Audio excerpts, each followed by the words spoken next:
بسم الله الرحمن الرحیم د حریت رادیو درنو اوریدونکو علاقمندو السلام علیکم ورحمت الله وبرکاته. تمه دا چې ټول براتر کړو خو خوشاله وي او تیرا یو ونی به تاسو په خیر او خوشاله سره تیر شوي وي. محمد شریف همت درته د ورزش خبرونه سره حاضر شوی ما هیله مې همدا چې خبرونه را سره تر پای واوري او تاسو د خوخي واړ وګرځي. د خبرونه لومړی برخه دا ورزو د ورزش لډګره ورستي او مهم خبرونه در سره شریکو.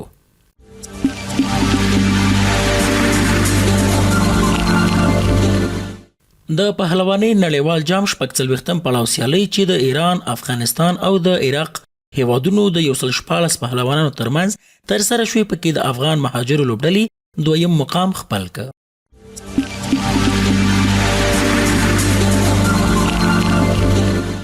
د ورزش ادارې فني او مسلکی مرستیال حافظ احمد جان زادران له لوري کابل ته د یورش حکیمي کندوز د فوتبال 14 کلنو راغلي لوبډله په خپل کاري دفتر کې د ځانګړو مراسمو په ترڅ کې واستایله.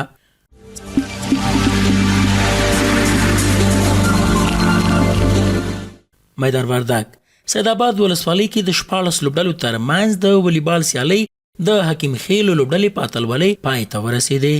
پکتیکا جاني خیل ولسوالۍ کې د 12 لوبډلو ترمنځ د والیبال سیالۍ پایل د مرکزی لیسي اتلان لوبډلې په بریا پایل شوې.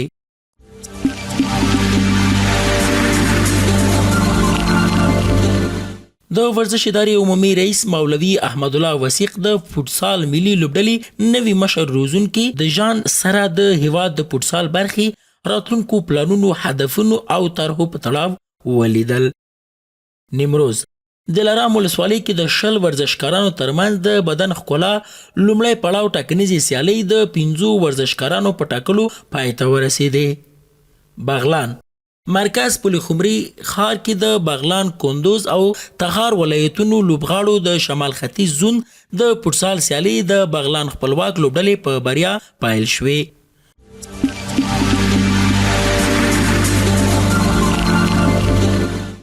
بادغیس مرکز کلیناو کې د 14 لوبډلو ترمنځ د فوټبال الف درجه لیگ سیالۍ اتحاد لوبډلې په بریا پایل شوې.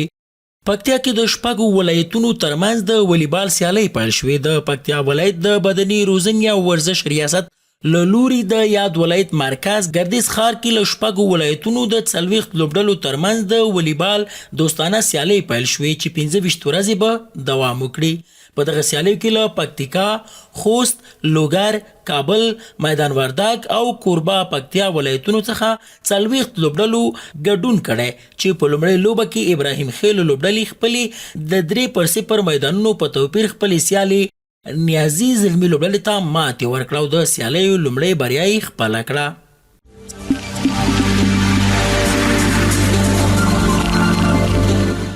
کابل کې د پاور لیفټینګ نهم پړاو ټاکنیزې سیالۍ پیل شوې. د کابل ولایت د بدني روزنې او ورزش ریاست سره په همغږۍ د پاور لیفټینګ ملي فدراسیون له لوري د کابل ولایت له 8 کلبونو څخه د 120 ورزشکارانو ترمنځ د کابل ښار نهم پړاو ټاکنیزې سیالۍ د هیواد ورزش ادارې په 1500 کسیز جمنازیوم کې پیل شوې. دغه سیالۍ به په 4 عمري کټګوریو نوي ځوانانو، ماسترانو او اوپن کې تر سره شي چې په پایله کې به 15 تنه د کابل ولایت د پاور لیفټینګ منتخب لوبډلې ته غوره شي او هم به یاد لوبغاړي د پاور لیفټینګ ملي سیالیو کې د ګډون حق ترلاسه کړي. د دې سیالیو د پیل په مراسمو کې د هیواد ورزش ادارې فني او مسلکی مرستیال حافظ احمد جان زادران، د کابل ولایت د بدني روزنې او ورزش رئیس مولوي عتیق الله خالد، د رهبرۍ غړو، د پاور لیفټینګ ملي فدراسیون رئیس نور احمد سخیزاده، ورزشي مسؤلینو، ورزشکارانو او یو شمېر مینوالو ګډون کړی و چې 3 ورځې به دوام وکړي. کابل د ویوشو کسیزه لوبډله د ویوشو آسیایي سیالیو کې د ګډون په موخه چین ته ولاړه. د اولمپیک بدني روزنې او ورزش عمومي ریاست اړوند د ویوشو ملي فدراسیون وکسیزه لوبډله د چین په کوربتوب د ویوشو آسیایي سیالیو کې د ګډون په موخه د ورزش ادارې له فني او مسلکی مرستیال حافظ احمد جان زادران سره تر خدای پامانۍ وروسته د هوبي ولایت انلو ښار ته ولاړه. په دغه وکسیزه لوبډله کې د ویوشو ملي فدراسیون مالی او اداري مرستیال ذبیح الله فاروقي یو پلاوی په ګډون 6 ورزشکارانو ګډون درلود. دغه سیالۍ به د روان میلادي کال د جون میاشتې له 24 نیټې څخه تر 28 نیټې پورې د 250 کیلوګرام څخه تر 80 کیلوګرام په بېلابېلو وزني کټګوریو کې ترسره شي چې افغان ورزشکاران به د یادې میاشتې په 28 او 28 نیټه سیالۍ وکړي.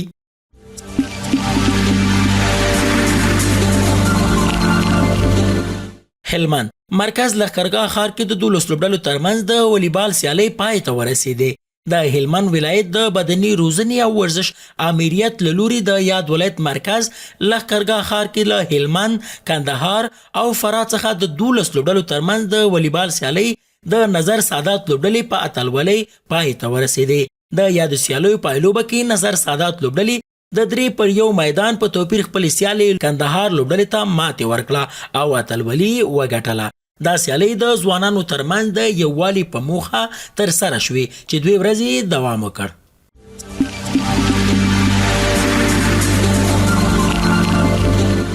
د زابل مرکز قلات کې د 8 لوبډلو ترمنځ د میرویس خان نیکه سیالۍ پیل شوې.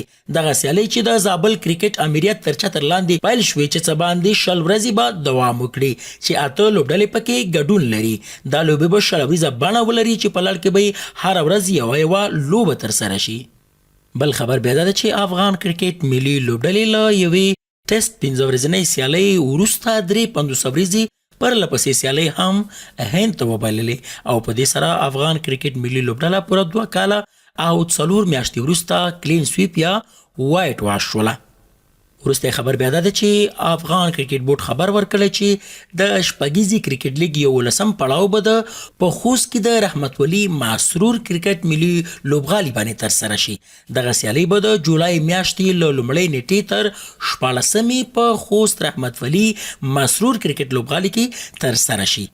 بل ښه خبرې بیا هم دا ده چې د ازبکستان کرکټ ملي لوبډله به د جولای په 10 نیټه د خوست په رحمت ولی مسرور کرکټ لوبغالي کې له افغان 11 لوبډلې سره سیالۍ ولري.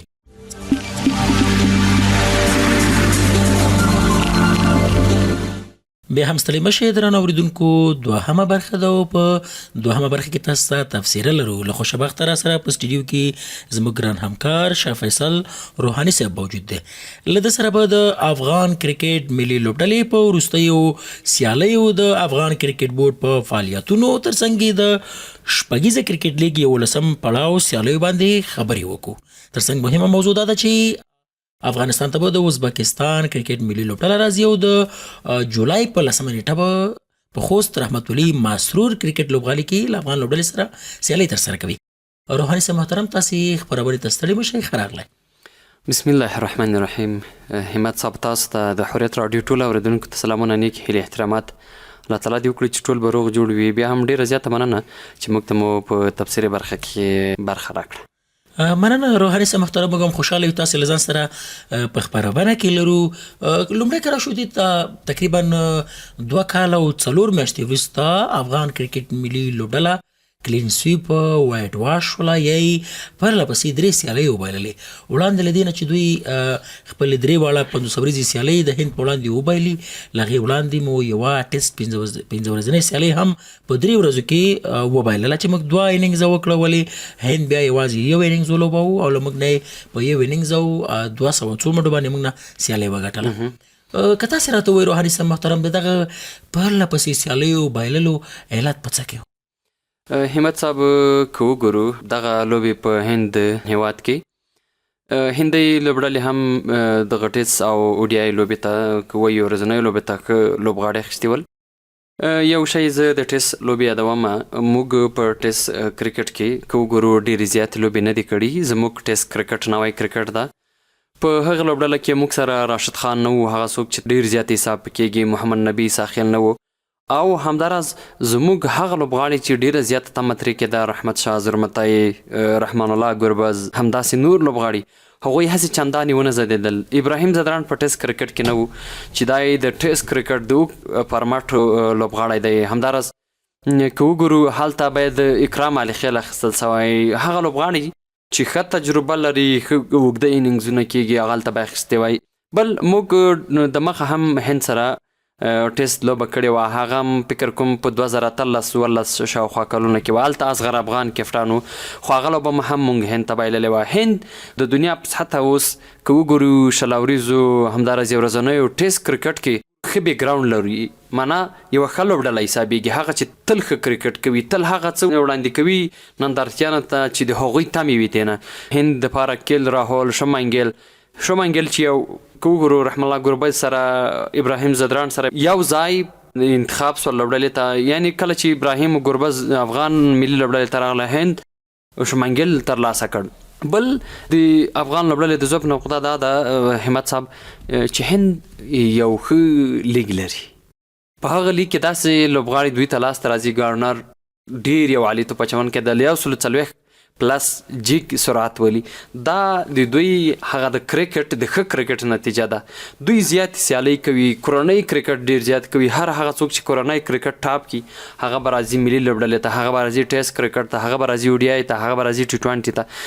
شومنګل یو داسې کرکټر ده، یو داسې توپوهونکی ده چې ډېر زیات ریکارډونه به ولري ځان سره. تاسې هم کتل ODI کې ټیسټ کې ډېر ښه ولوبېده. نو هند په ټوله معنا یو عالي لوبډله ده، یوه ښه لوبډله ده. زموږ دا خواست ده چې زموږ لوبې له غټو هیوادونو سره وسي. هغه څوک چې د کرکټ په اصطلاح تاریخي مخینه یې ډېره زیاته ده، استرالیا سو، هندۍ ملي لوبډله سوه، انګلستان سو، نیوزیلینډ سو، تر څو هغو لوبغاړي چې زموږ کم تجربه دي له هغو با تجربه لوبغاړو سره ولېږي او د دوی تجربه په نړیواله سطحه زیاته سي. نو انشاءالله زه امیدواره یم چې راتلونکي به موږ له دغسې ستونزو سره نه مخ کېږو. که چیرې بیا هم احیانا مخ کېږو، دلیل یې دا کېدای شي چې زموږ کورني کرکټ ته توجه نسته ده. مننه روحاني صاحب. دلته ډېرې خبرې شته، ډېر مسایل البته شته چې خبرې ورباندې وشي. که موږ وګورو ټیسټ کرکټ تاسې یادونه وکړه چې ځینې لوبغاړي موږ نه لرل، واقعي تشه محسوسېدله. موږ په سپین بال کې چې موږ ته په کار و، موږ سره کراشد خان نه و، نو ضیاء الرحمن اکبر ښه لوبغاړی و، باید اچول شوی وی، او ولې هلته نه و. همداسې که موږ وګورو د نړۍ په سطحه باندې افغانستان د سپین بالینګ کارخانه حسابېږي، ولې موږ هلته تشه ډېره محسوسوله، ځکه په دومره بالرانو کې موږ سره سپینر بالر نه ولو، پارټ ټایمر بالران موږ استعمالول. حال کې اشمت شاهدي توپ اچونه کوله، عبدالملک توپ اچونه کوله، چې دوی اصلا بالران نه دي بالکل، خو مګر دوی بیا هم هغه بالینګ یا توپ اچونه کوله. کله شو 500 ورځو سیالیو ته، لومړۍ سیالۍ کې که موږ وګورو هندۍ لوبډله له موږ نه ډېره ښه ولوبېدله. که څه هم هلته رحم الله ګربز 102 منډې وکړې، سلیزې یې ووهله، ولې نور لوبغاړي ونه درېدل ورسره. هماغه و چې هدف داسې چندان هدف موږ ورنه که هندۍ لوبډلې ته هغوی په اسانۍ باندې موږ پسې چیس کوو، هدف یې ترلاسه کړو. که دویمې سیالۍ ته راشو، لومړۍ توپوهنه هندۍ لوبډلې وکړله، بیا موږ په چیس کې پاتې راغلو. که درېمې سیالۍ ته راشو، بیا موږ لومړۍ توپوهنه وکړله، هندۍ لوبډلې راپسې په ډېرې اسانۍ سره چیس کړل. دلته په 500 ورځې سیالۍ کې ستاسې په نظر باندې دلته ضعف نقطې د موږ څه وي؟ څه وشول چې باید نوی شوي، او څه ونه شول چې باید شوی وی تر څو موږ د هند په مقابل کې موږ ډېرې ښې سیالۍ ترسره کړې وی؟ همت صاحب بیا هم زه دا یادونه کوم، کرکټ دا د تجربو لوبه ده. هر هغه څوک چې په ذهن لوبېږي، په فکر لوبېږي، هغه به بریالی کېږي. تاسې رحم الله ګربز وګورئ، په درمشاله کې د سلیزه وکړه په لومړۍ د هند په وړاندې ورځنۍ لوبه کې. له ګربز پرته بیل هیڅ داسې څوک ښه ونه زېدل. البته عظمت الله عمرزی چې 22 شاوخوا منډې وکړې، شاهدي دغسې. خو زه یوه یادونه کوم، که چېرته زموږ هر لوبغاړی د هند په وړاندې لوبېږي، باید د پریشر او داسې یو احساس ونه کړي چې زه د چا په وړاندې لوبېږم. هغه توپ اچونکي چې د هندۍ لوبډله کې ډېر زیات مشهور ول، لکه جدیجا او همداسې فاسټ بالینګ کې محمد شامي، محمد سراج او همداسې نور ډېر زیات لوبغاړي دي ورسره، هغه هم هندۍ لوبډلې سره نه و. افغان لوبډلې زه چې څومره ما کتې دي ګورم، د غټو ملکونو د غټ هیوادونو پر وړاندې یو څه چې کله په میدان کې خپل لوبغاړي ویني ځان کم تجربه حسابوي. هماغه و چې دوی احساساتي سي، د هغوی له پریشر لاندې راسي، او هغه چې زر زر وسوځي، توپ اچونه کې هم داسې ښه ونه ځلیږي. د هند پر وړاندې په وروستۍ ورځنۍ لوبه کې حشمت الله شاهدي سلیزه وکړه.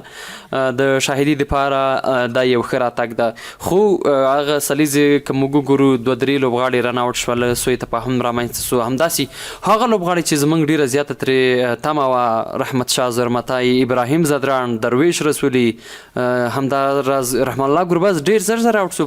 کرشنا وتوانېد چې 4 لومړني لوبغاړي آوټ کړي او زموږ ډېر کم منډه کې 4-5 وکټې لاړې. زه یوه یادونه کوم همت صاحب که څوک کرکټ کوي د راشد خان ونته دی وکي کرکټ ته کرکټ ویلای معنا ځان ته یو مسلک ګڼلی دا خوارۍ کړي دي نتیجه هم ټوله دنیا ته ور معلومه ده. که چیرې زموږ هر هغه لوبغاړی غواړي چې په نړۍ باندې راجو کې په هر میدان کې ښه وځلیږي هغه باید خپل دغه کار ته کار ووایي.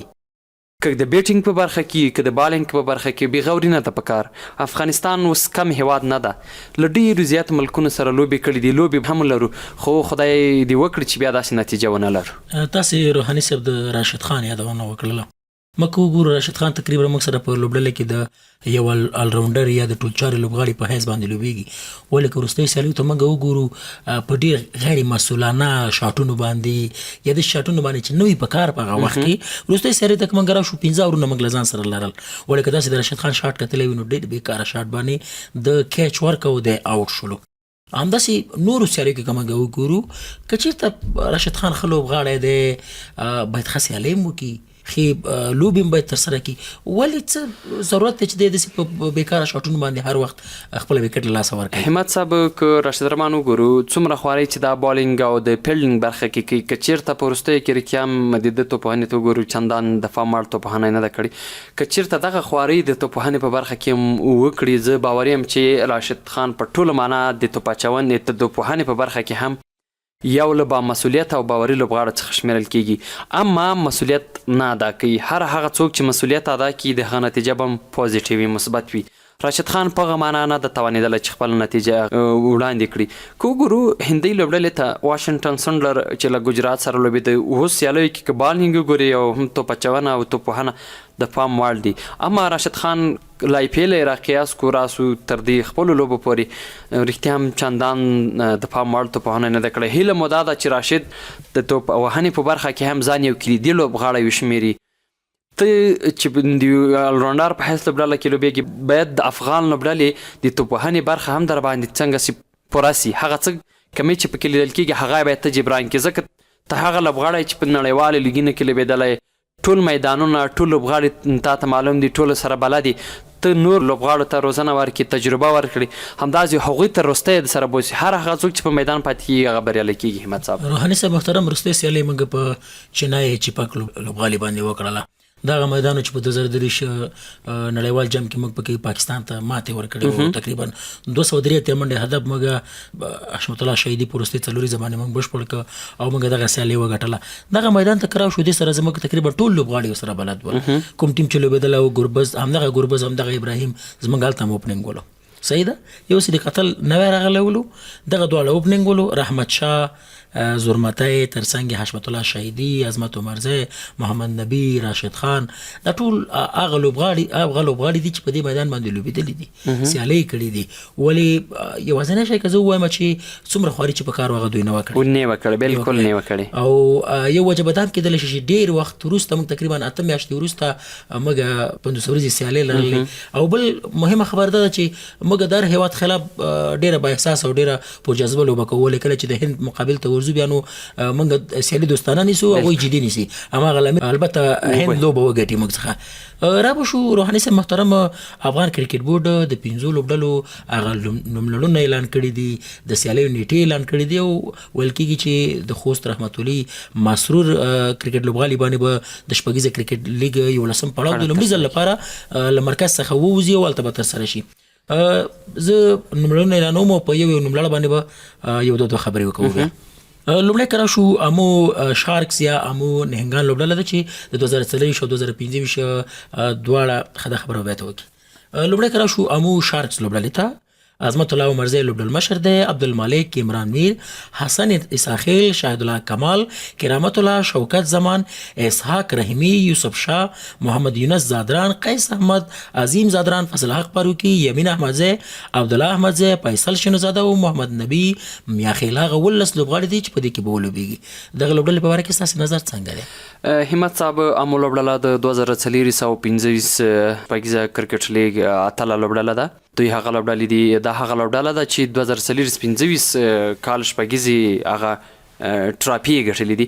دا یو ځوانه لوبډله ده، دوی سره ځوان لوبغاړي دي. د ځوان لوبغاړو ترڅنګ دوی سره سینیر لوبغاړي هم شتون لري. عبدالمالک تیر کال هم ورسره و، عظمت الله عمرزی او همداراز عمران میر. دا هغه لوبغاړي دي چې د امو لپاره فوق العاده مسؤلیت تاسو څه نظر لرئ روحاني صاحب چې دوی به د درېیم ځل لپاره پرله پسې دغه ټرافي وګټي که نه دا ځل به بله لوبډله راځي او دا به ګټي؟ دغه به معلومه سي همت صاحب، خو زه چې څومره باوري یم عظمت الله عمرزی ښه ثابت شوی د امو شارک لوبډلې لپاره 2 کاله پرله پسې ټرافي ګټل دا هم اسانه کار نه ده. با تجربه او ځوان لوبغاړو ته په لوبډله کې ځای ورکول دا د عظمت الله عمرزی یو له هغه مین پوینټونو څخه ده. نو زه امیدواره یم چې بیا هم د درېیم ځل لپاره امو شارک لوبډله بریالی سي. بله لوبډله بیا د میساینک لوبډله ده، که وګورو تیر کال پایلوبې ته وتلې وه له امو شارک سره. په دغه لوبډله کې بیا لوبډل مشر رحمان الله ګربز دی، ریاض حسن دی، وپیولا ترخیل دی، خالد تڼیوال دی، ناصر جمال دی، ایمال شاهین، سهیل خان زرمتی، افسر زازی، محمد نبی، پرمان الله صفی، مجیب الرحمن، خلیل گربز، نصرت نورستانی، ضیا شریفی، بلال سمی، دولت زادران او خالد احمدزی. دا څنګه لوبډله ده؟ میساینک هم یو بهترینه لوبډله ده. د رحمان الله ګربز پښتون کې دوی هم ځان سره سینیر با تجربه لوبغاړي لري لکه څنګه چې تاسو نومونه یاد کړل. نو رحمان الله ګربز سره نور هم لوبغاړي دي، خالد تڼیوال چې تاسو یادونه وکړه، همداراز سهیل زرمتی. دا یو له نوي لوبغاړو ځوانو لوبغاړو څخه ده. د بالینګ په برخه د توپ اچونې په برخه کې هم ځان سره ډېر بهترینه بالینګ لاین لري. نو وبګورو چې څه پیښیږي. تمه ده چې رحمان الله ګربز هم په دغه شپږیزه کرکټ 11 پړاو کې ځوانو لوبغاړو ته په خپله لوبډله کې ډېر زیات وخت ورکړي تر څو هغه ښه لوبغاړي مستحق لوبغاړي راووځي او دا هغه لوبغاړي سي چې 19 کلن اليف او ملي لوبډلې ترې انتخاب سي. مننه روحاني صاحب محترم. درېیمه لوبډله بیا د حشمت الله شهیدي په لوبډل مشرۍ کې د بند امیر خامران دي. په دغه لوبډله کې په خپله لوبډل مشر حشمت الله شهیدي، صدیق الله اتل، هارون خان، صدیق الله پاچا، رحمان الله زادران، عزیز الله میاخیل، رحمان زرمتی، محمد صابر حنیف، گلبدین نائب، ننگیال خروټه، علا محمد غزنفر، اظهار الحق نوید، سمیع سرمست، سلیم صافی، خلیل احمد، بارکزی ناصری او سعید شیرزاد. همت صاحب که وګورو بند امیر لوبډله هم د شپږیزې کرکټ لیګ 2 یا 3 ځله توانېدلې ده چې جام ترلاسه کړي، شپږیزه په خپل نوم کړي. بند امیر سره هم ښه اپشنونه دي. تاسو وګورئ کله چې غضنفر راځي بند امیر ته نو هغه د سپین بالینګ تشه چې لیدل کېده بند امیر کې هغه احساس ده هغه پوره ډکه شوې ده. ګلبدین نایب سره سته، حشمت الله شاهدي ده، سمیع سرمسته، همداسې صدیق الله اتل ده. تاسو ګورئ صدیق اتل توپوهنه په شپږیزه کې ډېرې او عالي وي. صدیق اتل له ټاپ توپوهونکو څخه وي، په 2م 3م نمبر یا هم لومړي نمبر منډه جوړونکو څخه شمیرل کېږي او ښه کارکردګي کوي. بند امیر هم تېر ته په کتو سره بده لوبډله نه ده، خو لکه څنګه چې امو شارک او میساینک پیاوړي لیدل کېږي نسبت کمزورې ده بند امیر.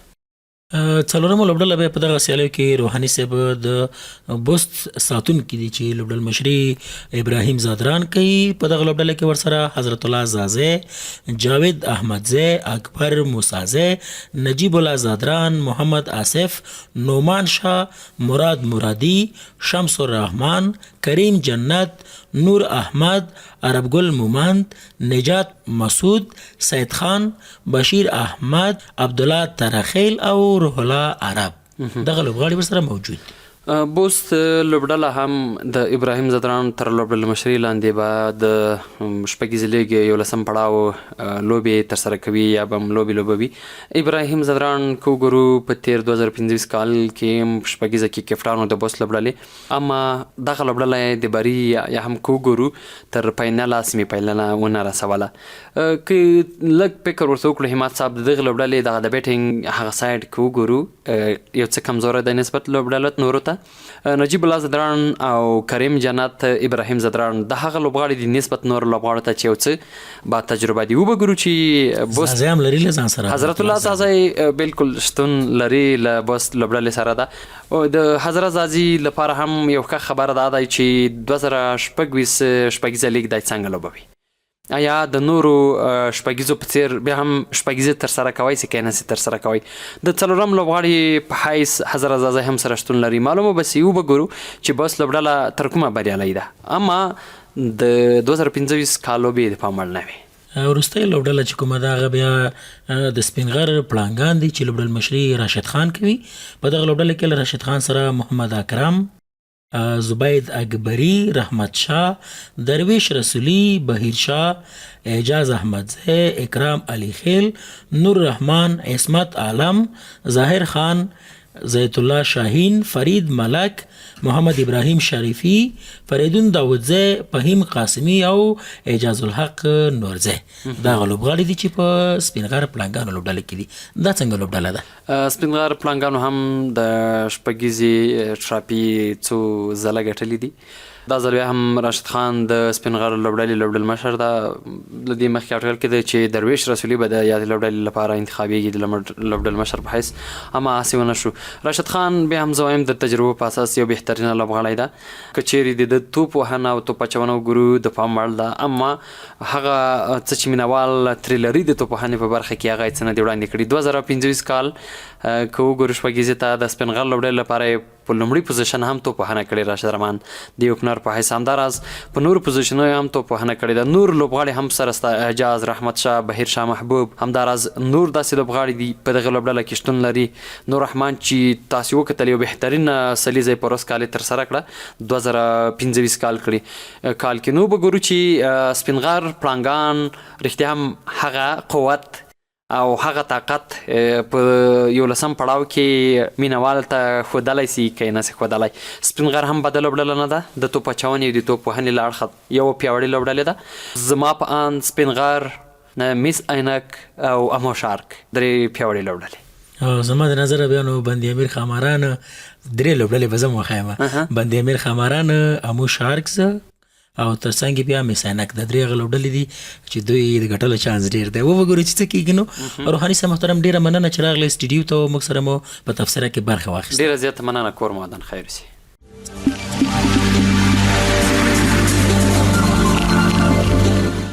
د هوریت راډیو درنو اوریدونکو د ورزش خپرونې علاقه‌مندو، دا وه د دې اونۍ لپاره د ورزش خپرونه چې ما محمد شریف همت درته وړاندې کړه.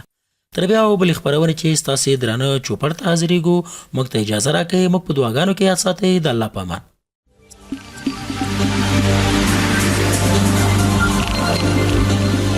ورزش، شور، هیجان و رقابت له ملي ډګرونو تر نړیوالو سیالیو،